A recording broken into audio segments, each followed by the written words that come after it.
পর্ব ৩ বিভীষিকাময় দুঃস্বপ্ন।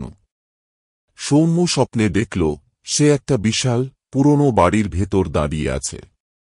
চারপাশ অন্ধকার, শুধু এক জায়গা থেকে কাঁদো কাঁদো গলায় কেউ ডাকছে, আমাকে উদ্ধার করো। সে এগিয়ে গেল।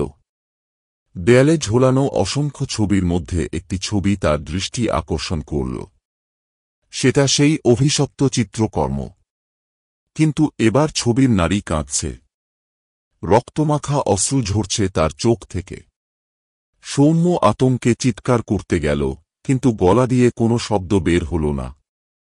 হঠাৎ পিছন থেকে একটা ঠান্ডা হাত তার কাঁধে পড়ল। সে ঘামতে ঘামতে ঘুম থেকে জেগে উঠল। রাত ৩:৩০ বাজে। সে দেখল ছবির ভেতরের নারী এবার মুচকি হাসছে। এবার সে বুঝল এটা তার কল্পনা নয়।